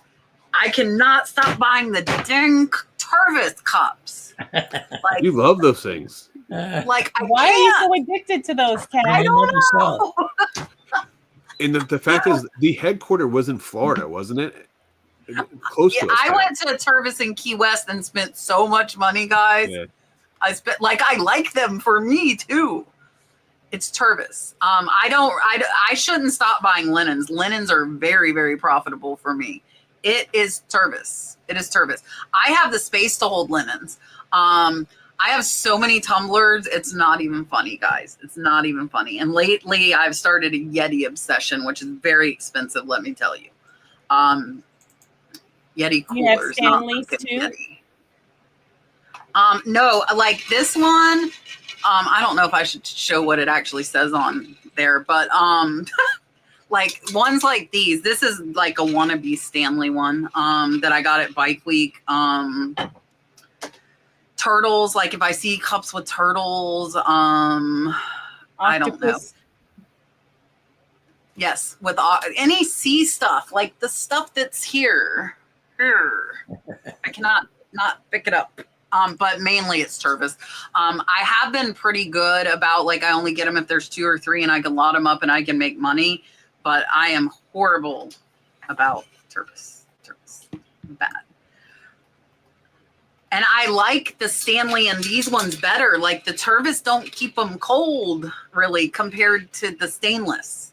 Like the Tervis kind of suck a little bit. But I still do it. Ellen wants to know, can you explain the authentication process? Is it the same price for everything? Does the seller pay for authentication? Well, the way I know it works for jewelry is anything 500 and over automatically gets authenticated by eBay through certified gemologist. And to my knowledge, I don't think the seller pays for that. Let me double check. But I don't think they do. So they do not. It doesn't cost the seller anything. So it's pretty much a buyer protection on eBay, and eBay will put certain price ones. I think for purses, like 500. Purses and watches, I think it's like $500 and above. Mm-hmm. For shoes, is like, yeah. I don't know what the price point for jewelry is. I would have to know that. I know like shoes is like $100, I think now. Like when it comes to like Nikes or Yeezys. For sports cards, I want to say it's $250 or $350, somewhere in that ballpark. But pretty much what they would do is you would once the person buys the item from you, eBay will provide you the shipping label. You would ship it to I can't speak today. Ship it over to their headquarters, either be in like Vegas or be in California, or it would be depending on where it's going to be authenticated at. And then once they do that, they'll ship it to the buyer. So it just depends. It does add an extra couple days. So if someone's like buying the item for like a birthday present or something like that, I've seen multiple times people have gotten upset because the item automatically goes there, and it's for buyer protection. And if the buyer does open a return, it gets shipped back to be authenticated before they ship it back to you. So you do have the seller protection as well if a buyer does return an item that after it does get authenticated. Yeah, and I mean, they also, I don't remember how we did it. I think I listed them not as shoes or something because somebody said, like, I can't remember, maybe like the inserts weren't in it or something. Anyways, I had a pair of Nikes like get kicked back. I just had a pair of Yeezys that went through authentication, but the seller definitely is not paying. And Desiree, I don't think it's any jewelry over 500 because I've sold $1,000 pieces that didn't go, and then I've sold cheaper ones that did. Is it based on the? I think it's based on the category they may potentially. It might list be. it in. Yeah. Well, I put the link in the chat, but it didn't go through. So. I need to hold on. I just had it open because I just had to take care of something else. Hold on. I'm going to open it again. Let me find me again. Hold on. And if you just comment a regular comment, and then I'll make you a moderator, and then you can put the link. So comment now, and I'll make you moderator. Yeah, the Chanel bag I sold, it went through Vegas, and it was a pretty fast process. I've done shoes, I have done sports cards, and I have done purses before. I haven't done watches, and I haven't done jewelry. Okay, Desiree, you're good now. You can put the link.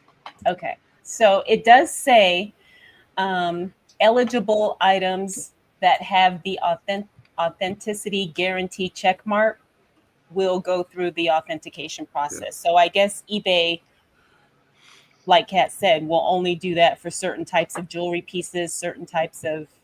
I don't know how they decide what the heck they do it. Like, it's so random. I feel like it's random. I'm sure it's not random, but I feel like it's random.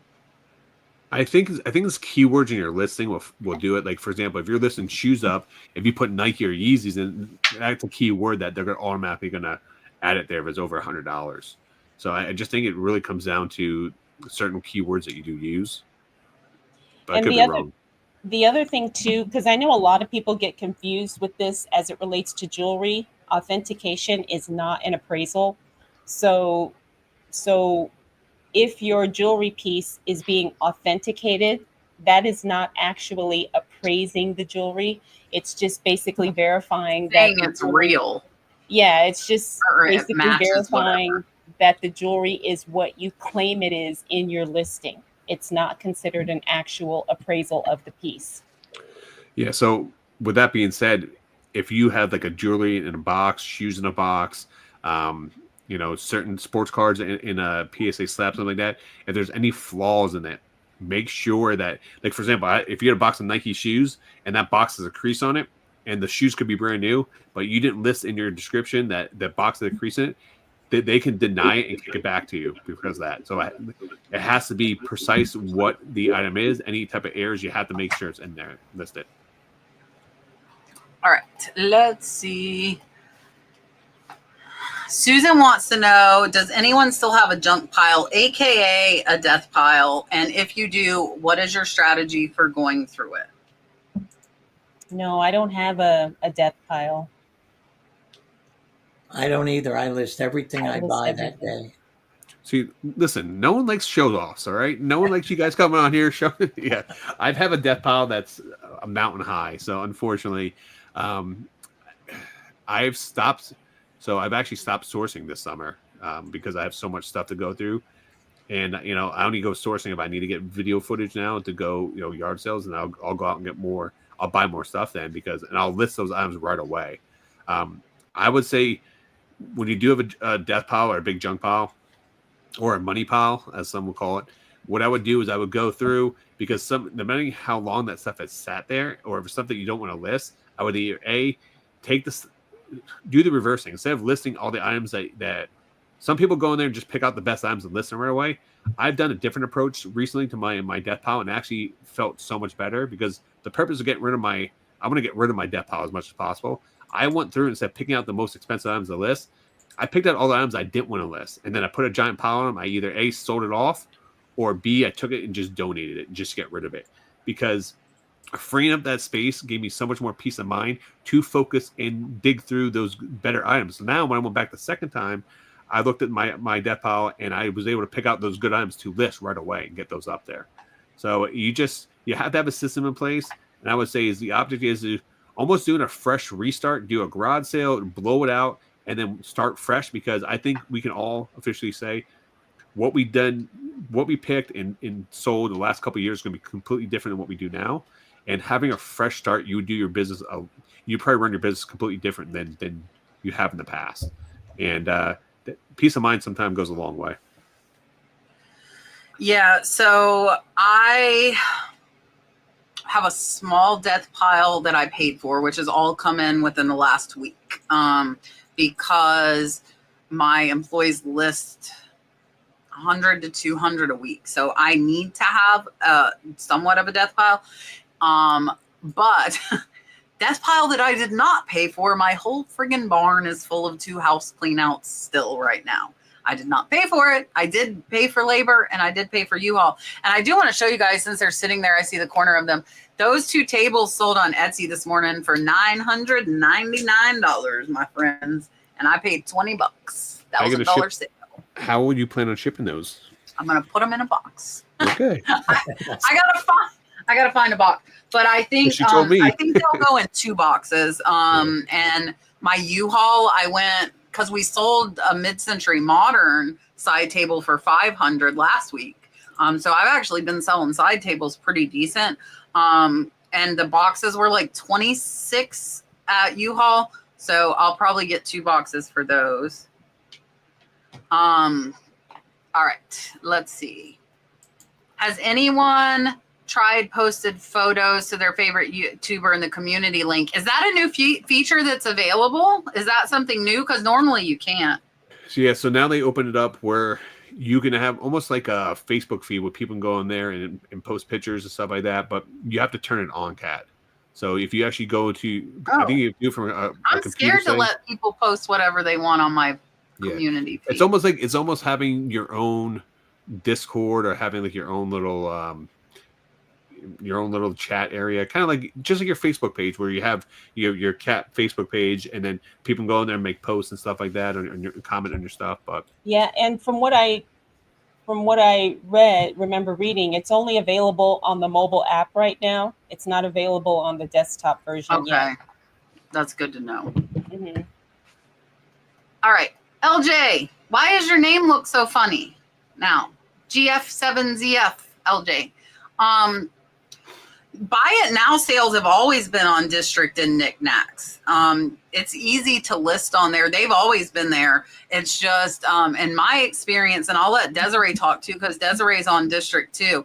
In my experience, I didn't do well with static buy it now on District. I only did well with live sales, and Rod can answer this as well.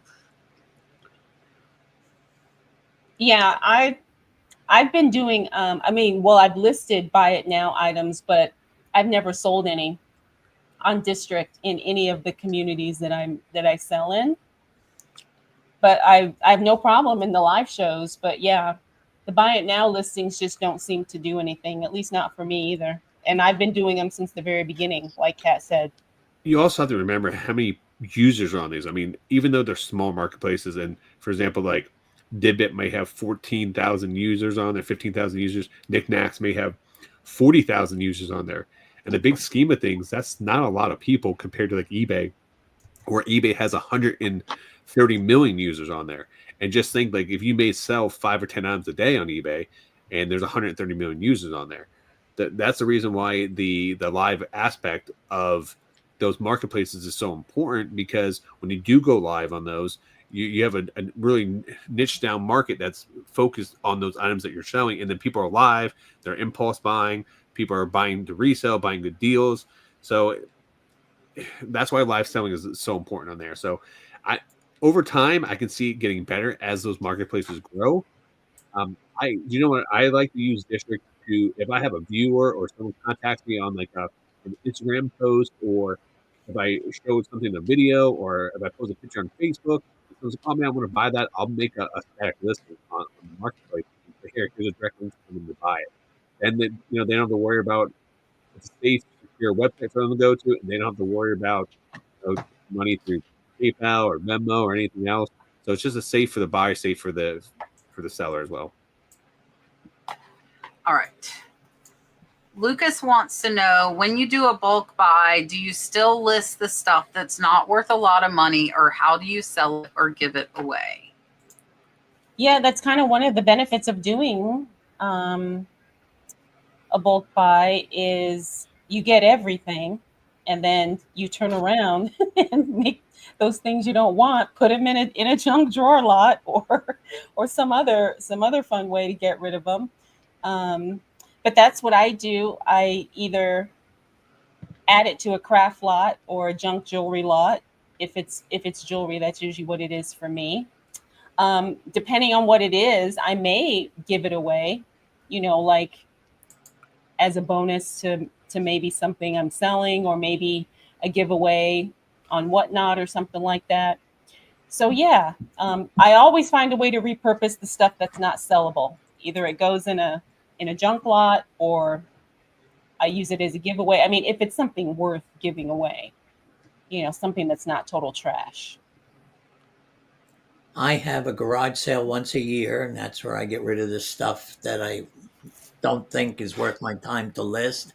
Or I go to this flea market called Junk in the Trunk, where Rob Rod goes and Cat goes. And so twice a year, I'll get rid of all the stuff I don't want anymore. Damn it, Geno, don't be giving away our secret places to go sourcing at now, all right? No, I'm just kidding. Yeah, so you're making money on the buy, not the sell. So if you're buying properly, you can afford to just blow out those low dollar items, or not even care about them, and either lot them up, give them away, or just honestly, when I make a big buy, I literally 80-20 rule. I make 80% of my money from 20% of the items. I'll list all those high end items on eBay, get a big portion of that money back right away, and then literally I'll take 10, 20, $30 items, and I'll just run them through live auctions, and I'll get maybe $5, $7, $10 for those items, because I've already made my money from the higher end stuff that I got from that lot, and my goal is to blow it out as soon as possible. I'll take a smaller percentage of value of those, but I'm turning over the items so much faster. I'll make more money in the long run. So yeah, so I stopped. I used to do this and think I needed to get every single dollar out of every single buy, and I learned some things are not worth listing. Now, I have gotten smarter about it. I will lot items up so that they will sell faster and I get a higher sell price. As far as how I give it away, I still have stuff that I give away. And how I do that, I have somebody that has a flea market booth, and I actually found her years ago. I had a garage sale. I had a bunch of stuff I didn't sell. I was not bringing it back inside, put stuff for free, said have to take it all. She came, I got her number, and I've used her ever since. I text her when I have stuff. She always comes. She always takes everything I give her.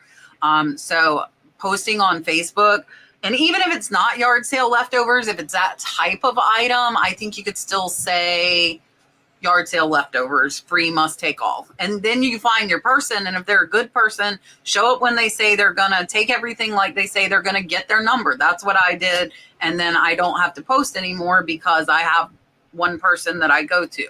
But I think checking sell-through rate and not feeling like you have to list everything is a big thing.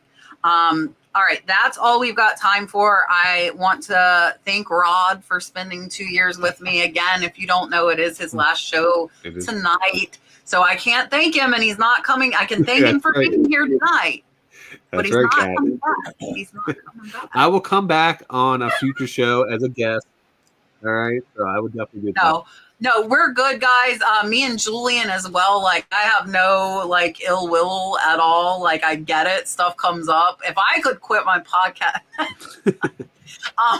it's hard. It's hard, Guys, it's a big commitment. I know it's just one day a week, but every single Tuesday to be here, it's very, very hard. It's a commitment. So I appreciate all the time that he gave us. And yes, Sunny will be here next week. Sunny Las Vegas is taking over for Rod. So Rod, we love you. I'm going to let everybody say bye, and Rod can tell you where you can find him that's not here. But here is Desiree.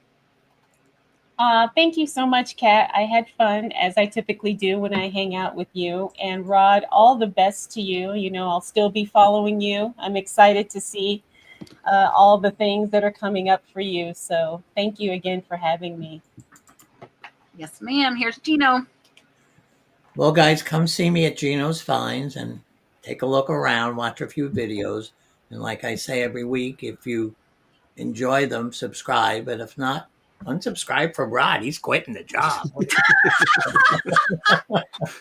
Oh my goodness. I also want to, Rod is really, he's very smart. He knows exactly what he's doing in this business, and he's going to be missed. That's for sure.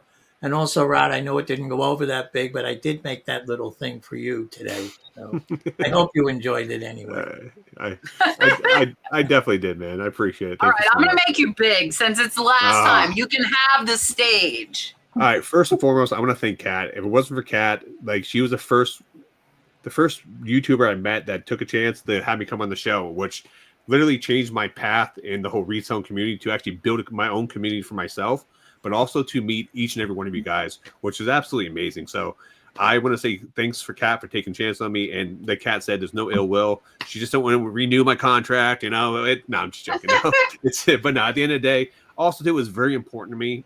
And I even had a conversation with Kat about who was going to replace me, because I wanted to make sure that you guys were in good hands.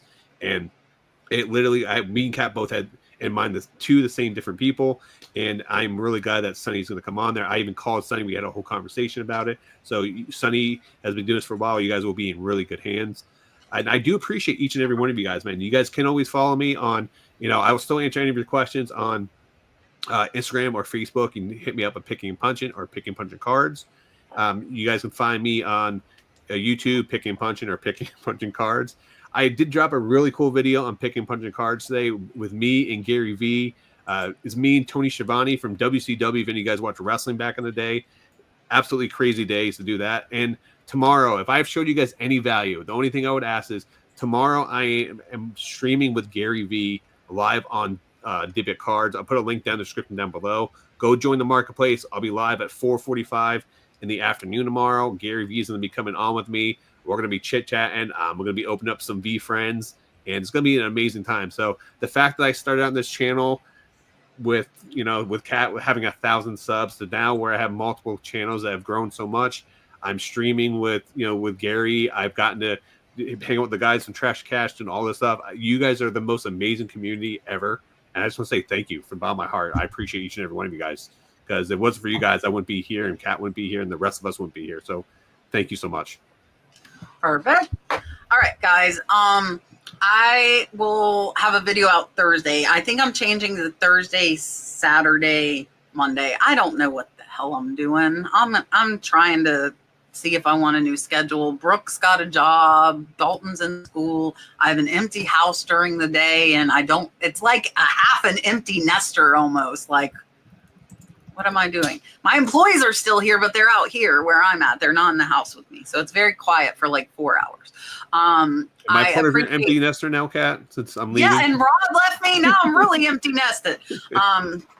So I appreciate you guys. Sunny. Geno just left me. Geno's like, I'm out here too. So Desiree, you're next. I mean, hell, let's just make this trifecta right now. Yeah. Oh, just kidding. Geno's back. All right. Yeah, Sunny's in the chat, guys. He will be here next week as co-host. So we are happy to have him. We're sad to see Rod go, but we're excited to see where he goes. Julian has blown up and done amazing since he left the show. His wife was able to quit her job, and yeah, he's doing super well. So yeah, we wish Rod the best of luck. We appreciate all of you. We will be, let me tell you who's going to be on. Let's see. Who's going to be on with us next I Tuesday think for Sun? Sunny Las Vegas is going to be on with you next week. Oh crap! That means I got to find another guest. I'll find one. Oh, was Sunny your guest? No, Oh, it was Tiffy Pie. It was Tiffy Pie. It's Tiffy Pie and Troy, Mountain Man Treasures. Oh, nice. Great people. So, yeah. So I love Tiffy Pie. Tiffy Pie is the best. And Troy came on for us when Rod wasn't feeling good. So Troy was just on. So I'll confirm he's coming on again. So super excited. We will see you guys next Tuesday, every Tuesday, 8 p.m. Have a good night.